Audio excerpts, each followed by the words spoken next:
जिन पर अल्लाह ने इनाम मुकर्रर फरमाया है। पहला ग्रोह है अंबिया का, दूसरा ग्रोह है सिद्दीकीन का, तीसरा ग्रोह है शुहदा का, चौथा ग्रोह है सालेहीन का। फरमाया जो इन चारों के पीछे चलेगा अल्लाह उसे हदायत अता फरमाएगा। अगर इन चारों का हम खुलासा करें तो ये दो ही ग्रोह नजर आते हैं, एक अंबिया का, एक औलिया का। मतलब ये है कि जो वलियों के और नबियों के पीछे चलेगा अल्लाह उसे हदायत अता फरमा देगा। आज लोग हदायत ये समझते हैं कि नबी और वली के पीछे पढ़ेंगे तो हदायत मिलेगी। पीछे पढ़ने से हदायत नहीं मिलती, बल्कि पीछे चलने से हदायत मिलती है। जो औलिया के और अंबिया के पीछे चलता है अल्लाह उसे हदायत अता फरमा देता है, हदायत अता फरमा देता है। रास्ते तलाश करने की जरूरत ही नहीं पड़ेगी। जो हमारे असलाफ ने, जो हमारे बुजुर्गों ने हमें रास्ते तलाश करके एक रास्ता दे दिया है, उन्हीं रास्ते पे चलते जाएं तो अल्लाह ताला हदायत अता फरमा देगा। हजरत मियां मोहम्मद बख्श सरकार रहमतुल्लाह अलैह आपने इस गल में समझाया थे। आप फरमाते ने राह दे हर कोई आखे ते मैं भी आखा राह दे, बिन मुर्शिद राह नहीं मिलना, एवें रुल मरसें विच राह दे। कुरान कहता है इनके पीछे चलो मंजिले मकसूद पर पहुंचोगे। मैं एक मिसाल के जरिए मजीद बात को वाजे करता हूँ। थोड़े दिन पहले हमें इस्लामाबाद एक उर्से पाक की तकरीब में जाने का शर्फ हासिल हुआ। तो हम जब वहां पे पहुंचे तो हमें जहां पर पंडाल था वहां का पता नहीं मालूम था। तो ड्राइवर ने गाड़ी वाले से पूछा कि हम फलां जगह पर जाना चाहते हैं।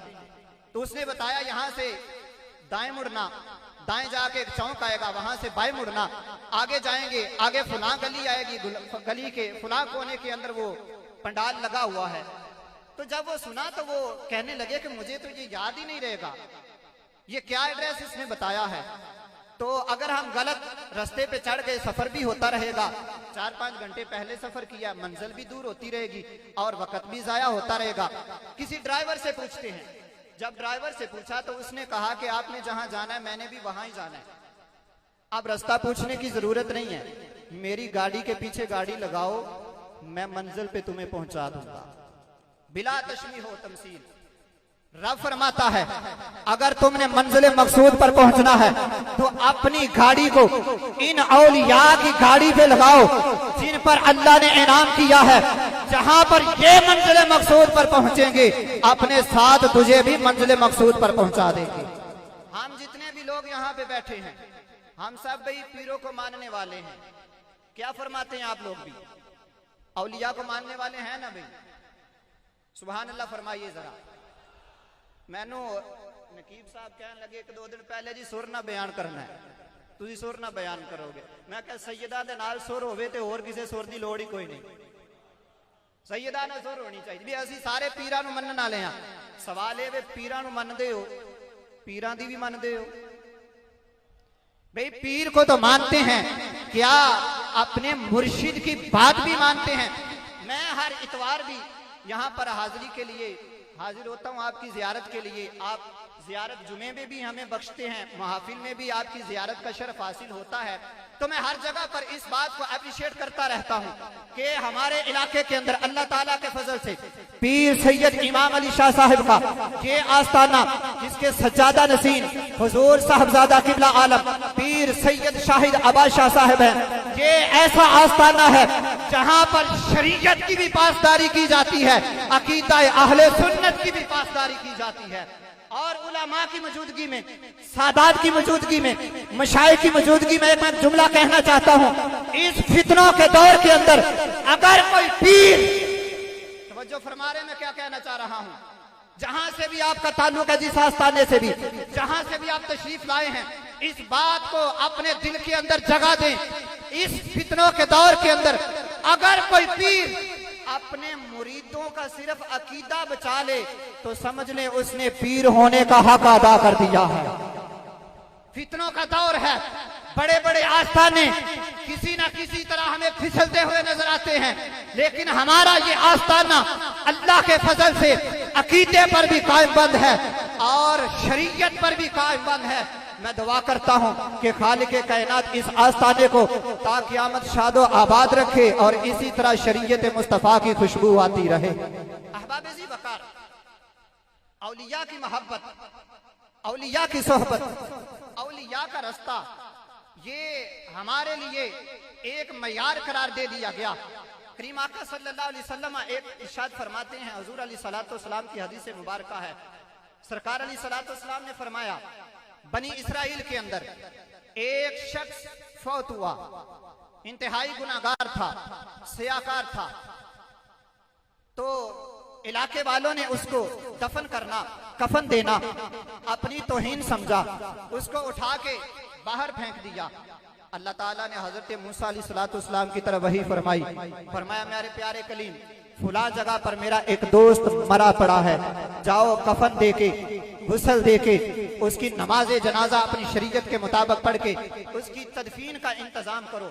हजरत मूसा अलैहिस्सलाम जब वहां पर पहुंचते हैं तो फरमाया ये अल्लाह का वली था, अल्लाह का दोस्त था, तो मैं इसकी तदफीन के लिए आया हूं। तो लोग कहने लगे कि ये अल्लाह का वली नहीं था, ये नेक नहीं था, ये गुनाहगार था। लोग तो इसकी नमाज जनाजा पढ़ने अपनी तौहीन समझते थे, तो इसलिए फेंक दिया। मूसा अलैहिस्सलाम अपने रब की बारगाह में सवाल करते हैं, मौला अहले इलाका इसको गुनाहगार तसव्वुर करते हैं, तू फरमाता है ये मेरा दोस्त है। फरमाया प्यारे मूसा, बस्ती वाले, इलाके वाले सच बोलते हैं, लेकिन याद रखिए कभी झूठ तेरे रब ने भी नहीं फरमाया, तेरा रब भी हक फरमा रहा है। तो या अल्लाह ये गुनाहगार तेरा वली कैसे बना? रब फरमाता है प्यारे मूसा अलैहिस्सलाम, ये गुनाहगार था, ये सियाकार था, ये बदअमाल था, लेकिन अक्सर कहा करता था हिब्बु सालिहीना मा अना मिन सालिहीन, ये कहा करता था या अल्लाह मैं खुद नेक नहीं हूं, लेकिन मैं तेरे नेक बंदों से मोहब्बत जरूर करता हूं, तेरे नेक बंदों से मैं मोहब्बत करता हूं। फरमाया ये नेक बंदों से मोहब्बत करता था, जो मकाम मैंने अपने नेक बंदों को अता फरमाया है वही मकाम मैंने इस बंदे को अता फरमाया है। लेकिन सवाल ये है कि देखिए जिसके पास आप आ रहे हैं, क्या वाकई वो उस मयार पर पूरा उतरता है जो मयार हमारे असलाफ ने कायम किया? हजरत ख्वाजा मोइनुद्दीन अजमेरी रहमतुल्लाह अलैह से किसी ने पूछा, तवज्जो फरमा रहे हैं भाई आप लोग, हुजूर बंदे को मुरीद कब होना चाहिए, मुरीद कब होना चाहिए? हजरत ख्वाजा मोइनुद्दीन अजमेरी रहमतुल्लाह अलैह, मैं किसी गली मोहल्ले के पीर की बात नहीं कर रहा, मैं उस मुर्शिद की बात कर रहा हूं जिसने एक निगाह की और 90 लाख को कलमा पढ़ा के मदीने वाले का गुलाम बना दिया था। आप क्या फरमाते हैं? फरमाया बंदे पर 2 फरिश्ते मुकर्रर है, एक गुनाह लिखते हैं, एक गुनाह लिखता है, एक नेकियां लिखता है। अगर कोई मुरीद होना चाहता है तो तब मुरीद हो जब 20 साल तक गुनाह लिखने वाला फरिश्ता हरकत ना करे, गुनाह ना लिखे, यानी 20 साल तक बंदा गुनाह ना करे तो इस लायक है कि किसी का जाके मुरीद हो जाए। ये मुरीद होने की बात है, जब मुरीद होने वाले को इस मकाम पे फायज हो तो मुरीद होगा। फिर जरा सोचिए जिनके मुरीद ऐसे होंगे उनका मुर्शिद कैसा होगा। आखिरी बात करते हैं मुर्शिद के लिए हजरत मुजद्दिद अल-फसानी का एक बड़ी खूबसूरत बात आपकी बयान करते। हजरत मुजद्दिद अल-फसानी रहमतुल्लाह अलैह, आपके साहबजादे ख्वाजा मासूम रहमतुल्लाह अलैह आपके साथ थे। आप मस्जिद से बाहर तशरीफ लाए तो आप लोग जानते हैं कि जब मस्जिद से बाहर निकलना हो तो पहले उल्टा पांव बाहर रखा जाता है, अंदर दाखिल होना हो तो सीधा पांव मस्जिद के अंदर रखा जाता है।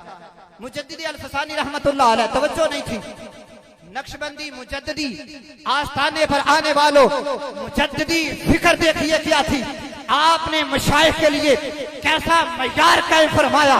मुजद्दिदी अल-फसानी तवज्जो नहीं थी, उल्टा पांव बाहर रखने की बजाय आपने सीधा पांव बाहर रख दिया। सुन्नत की खिलाफ वर्जी हुई, बेहोश होकर जमीन पर गिर पड़े। साहबजादे मासूम साथ थे, पानी के छींटे मारे गए। जब आपको होश आई तो साहबजादा साहब कहते हैं हुजूर क्या हुआ था? हर हर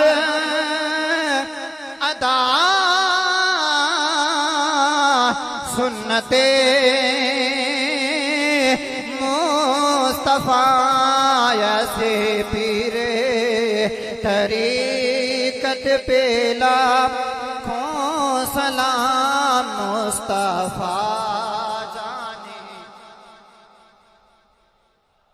अल-मुख्तसर ये है कि आज की पूरी जो गुफ्तगू थी उसका रिजल्ट ये है कि आप उस आस्ताने के साथ ताल्लुक रखें जिसका अकीदा शरीयत मुस्तफ़ा के मुताबिक हो, जिसका अमल फरमाने मुस्तफ़ा सल्लल्लाहु अलैहि वसल्लम के मुताबिक हो। अल्लाह ताला हम सबको अमल की तौफीक अता फरमाए। व मा तौफीक।